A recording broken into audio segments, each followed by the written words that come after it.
What's going on, guys? This is Bento and the Steam controller has finally arrived. So I decided to actually take it out for a spin, wanted to see how it feels overall. Definitely not going to replace my keyboard because, I mean, if you're a PC gamer, you know there's really no replacement for it.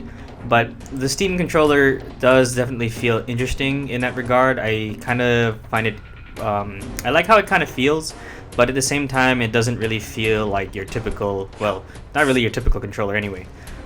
So really my overall impression of the controller is that it feels pretty good. I like how the buttons feel. It feels pretty natural. It fits in your hand properly. I mean, ergonomically, that's what you want a controller to do. Comparatively, I thought the trackpads on the left and right thumb pad, or I guess thumb trackpads, feel really interesting. So the right pad is essentially like your mouse in some games. In this case, in this case for Fallout, it's your right stick. But the interesting thing about it is that you can mod the controller to basically emulate mouse control. So what do I mean by this? So like normally you'd be moving your mouse with your hand essentially, but this time it's set to the trackpad on the right, and so that's how I was able to actually look around with it. Everything else, the controller wise, it still has its bumpers, it still has its left and right triggers. Those things all feel familiar. What really the most interesting aspect is still just those two trackpads and the bumper buttons in the back. Actually, those ones are actually, I thought, were really hard to get used to because normally that's not really typical of a controller, and so the extra buttons make it feel like there's a lot going on in this controller, and so as a player you're kind of overwhelmed by the amount of customizability, the amount of buttons. Not that that's a bad thing. I mean, I like that the Steam controller has all these customizable options, but it definitely overwhelms you, and it's something as a player you have to get used to. But overall it feels great, and I mean, with time you can play games naturally with this controller. Again, like I said, it's not a PS3 controller, it's not an Xbox controller or any other controller you feel good with for that matter, but definitely something to get used to and something to really like practice for. But overall, I like how the buttons feel. Like I said, here I'm trying to shoot. I think with Fallout 4, I thought the shooting mechanics felt a little awkward at first because it was really hard to like aim with the right thumb pad, or I'm gonna call it the thumb pad for now.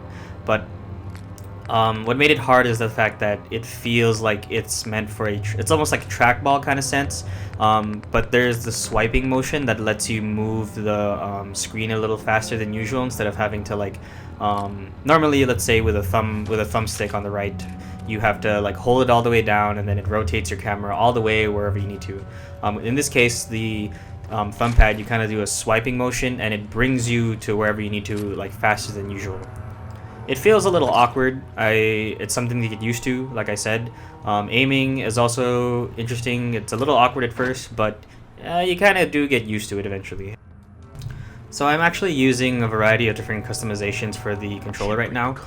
The cool thing about the Steam controller is that there's actually recommended setups that's brought by the community, so they'll actually give their own input as to what they think is best for the controllers. Obviously, you can choose not to use it or use it however you want, but you can still customize it the way you want as well. But it's nice that there's some recommended setups to ease the player into getting into the controller. But right now, as for my actual setup, it's very typical of how Fallout 4 is for most console games. So like on the PlayStation or Xbox, the reload buttons on the left, the jump buttons on the top, the Pip-Boy or menu buttons on the right, and the interact buttons on the bottom. And also typical is the fact that shooting is on the right trigger, aiming is on the left trigger, and the VATS is on the left bumper, and the melee is on the right bumper. So again, just very typical of console settings basically. But the nice thing is that you have those paddles on the back. I think they're called paddles, if I believe so.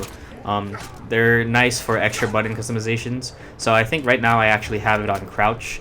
And since we do lack the right thumbstick like press button, and you can actually, now that I think about it, or let me rephrase that, there's actually a press button for the right thumb pad, so it feels interesting to use it. But I like using the pedals more just because I don't have to worry about having to press while I'm trying to aim on the right thumb pad. And it's actually sort of similar for the left thumb pad as well, but it's more attuned to just vertical and horizontal scroll movement. You can still press it as normal, but it's meant to act like your D-pad on the PlayStation or Xbox controllers. That's kind of interesting, and like I said, it's something to get used to, but you do feel for it eventually. Another thing I thought you kind of have to get used to is the fact that the right stick movement, or where the right stick would have been, and the buttons on the right are actually reversed. And so the buttons are actually on the bottom of the controller, whereas the movement is on the top of the controller. Not really that big of a deal, honestly, because you kind of get used to it. But if you're very typical of controllers for the Xbox or the PS3 or PlayStation 4, sorry, or whichever one, it's something like it feels kind of unnatural, but you do eventually get used to it, though. It's not a big hindrance in my opinion. And similarly, it sort of feels the same on the left side of the controller, but this is more so for Xbox controller users, because for PlayStation controller users, the left thumbstick has always been on the bottom portion of the controller. But for Xbox controllers, it's something you kind of have to get used to. But again, I mean, it's not that big of a deal, in my opinion. Hell yeah. See, Grog neck. So I'm just happy that I never actually got to talk about Fallout 4 that much, but game overall is great. I might maybe do sort of like playthroughs of those kind of thing kind of soon, but I wanted to focus on what the Steam controller had to offer now. But overall, I like how it feels. I think it's a great setting. I think it plays out well. Do you really need to get it? That's up to you. I also actually got Steam Link, and it's played pretty well so far because I have a living room I can play in. It's I wouldn't say it's gonna take me away from my desktop because I'm primarily a PC user by heart, but it's nice that I can use controller setting for other games I kind of want to play. Like for example, I thought playing Super Meat Boy on my keyboard like literally broke my fingers in two, or games like Bastion. Bastion isn't so bad, but I'm willing to give other games like Hotline Miami a try and some other similar games. I do want to play test a little more games that are more mouse intensive, so maybe like an RTS game or Dota. I'll give those a playthrough. Maybe I'll show you guys some videos about it, but just a little show test of how the Steam controller kind of feels. But thank you guys for watching, and I'll see you all next time.